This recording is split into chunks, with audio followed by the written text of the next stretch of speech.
नमस्कार, श्री स्वामी समर्थ समर्था रेसिपीमध्ये तुमचं स्वागत आहे। मंडळी, मी आज बनवलेला आहे गरमागरम झुणका आणि ज्वारीची भाकर कशी बनवली ते तुम्हाला सांगते। चला, त्यासाठी मी गॅसवरती कढई गरम करायला ठेवलेली आहे। कढई नॉर्मल गरम झाली की त्यामध्ये आपण तेल घालणार आहोत। 2 ते 3 चमचे तेल घालायचं। तेल गरम झालं की त्यामध्ये अर्धा चमचा मोहरी घालायची। मोहरी छान तडतडली की त्यामध्ये आपण जिरी घालणार आहोत। जिरी आणि मोहरी छान अशी तडतडू द्यायची, म्हणजे आपली फोडणी छान व्यवस्थित होते आणि मोहरी दाताखाली येत नाही। त्यानंतर त्यामध्ये 7 ते 8 लसणाच्या पाकळ्या घालायच्या सोललेल्या। नंतर 7 ते 8 पानं कढीपत्त्याची घालायची।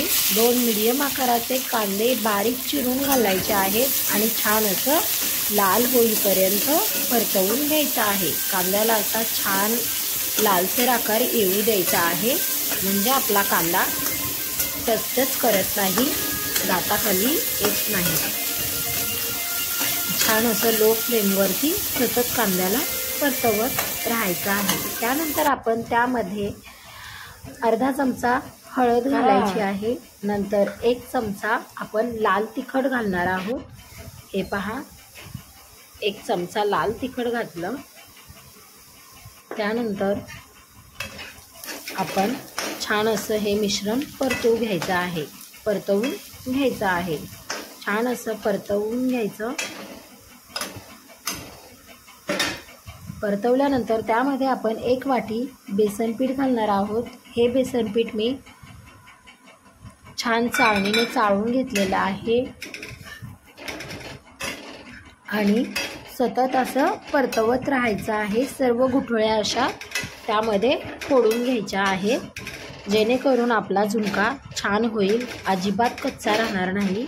त्यासाठी आपण सतत परतवत राहायचं आणि त्यामधील गुठळ्या अशा फोडून घ्यायच्या आहेत। मी फर्स्ट टाइम ट्राय केला आहे। माझ्या मम्मीने मला शिकवलेला आहे। माझी मम्मी अधूनमधून अशी रेसिपी बनवत असते, जे की मला आजपर्यंत माहीत नव्हतं। त्या दिवशी सहज मी गावी गेले होती 2-3 दिवस सुट्टीसाठी, तेव्हा मी असा झुणका बनवताना पाहिला। काय जबरदस्त लागत होता। म्हटलं चल, मी माझ्या समर्था रेसिपीमध्ये ही रेसिपी नक्की ट्राय करणार आहे आणि इतरांनाही सांगणार आहे। त्यासाठी मी आता हा झुणका बनवून पाहिलेला आहे। डब्यासाठी तर एकदम छान आहे। तुम्ही डेली डब्बा देत असताल, टिफिन देत असताल मुलांना किंवा मिस्टरांना, तर अधूनमधून हा झुणका नक्की ट्राय करा। छान अशा आपल्या आता गुठळ्या फोडून झालेल्या आहेत। पहा, थोडंही बेसन कच्चं ठेवायचं नाही, त्यामध्ये गुठळ्या राहणार नाही याची काळजी घ्यायची आहे।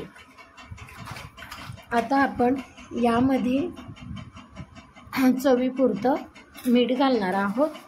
झुणक्यामध्ये सर्व मसाले घालून झाल्यानंतर आपण यामध्ये मीठ घालायचं आणि परतवून घ्यायचं आहे। अजिबात करपू द्यायचं नाही आहे। हे पहा, आपण आता याच्यामध्ये 1 चमचा मीठ घातलेला आहे आणि आता परतवून घ्यायचा आहे। झुणका अजिबात करपू द्यायचा नाही आहे। खूप सुंदर आणि छान टेस्टी बनतो। तुम्ही नक्की ट्राय करून पहा। नंतर आपला झुणका पूर्णपणे शिजवण्यासाठी त्यामध्ये आपण वरतून पाण्याचा शिंतोडा घालायचा आहे, म्हणजेच हातावरती थोडंसं पाणी घ्यायचं आणि त्यामध्ये शिंपडायचं आहे। हे पहा, या पद्धतीने वरतून थोडंसं पाणी त्यामध्ये ॲड करायचं। ग्लासने पाणी ओतायचं नाही अजिबात, नाहीतर आपला झुणका बिघडून जाणार। थोडं थोडं करून असं हातानेच पाणी त्यामध्ये शिंपडायचं आहे। हे पहा, आणि आपल्याला 1 उकड काढून घ्यायची आहे।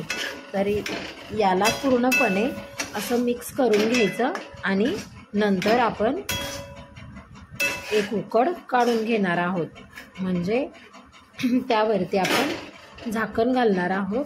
त्यावरती झाकण घातल्यानंतर त्याला अशी छान अशी वाफ मिळणार आहे। वाफ बसली की आपला झुणका तयार होतो। आत्तापर्यंत माझ्या चॅनलला तुम्ही सबस्क्राईब केलं नसेल तर सबस्क्राईब करा, बेल आयकॉनचं बटन क्लिक करा, म्हणजे माझ्या सर्व रेसिपी तुमच्यापर्यंत सहज पोचतील. चला आता आपण यावरती झाकण ठेवून 5 ते 6 मिनिट वाफ काढून घेऊयात. छान असं वाफ काढून घ्यायची, म्हणजे आपला झुणका कच्चा राहणार नाही. हे पहा, एक वाफ काढून घेतली आहे. आता आपला झुणका रेडी झाला आहे. चला, श्री स्वामी समर्थ. झुणका तुम्ही नक्की ट्राय करून पहा आणि मला कमेंट बॉक्समध्ये नक्की सांगा की झुणका झाला आहे कसा. वरतून मी गार्निशिंगसाठी थोडीशी कोथिंबीर चिरून घातलेली आहे. ऑप्शनल आहे, तुम्हाला आवडली तर तुम्ही घाला. कोणाला कोथिंबीर आवडत नाही तर तुम्ही नका घालू, परंतु कोथिंबीरीने छान गार्निशिंग पण होते आणि आपला झुणका छान टेस्टीही लागतो. त्यामुळे तुम्ही थोडीशी कोथिंबीर नक्की ट्राय करा. चला या मग गरम गरम झुणका भाकरी खायला.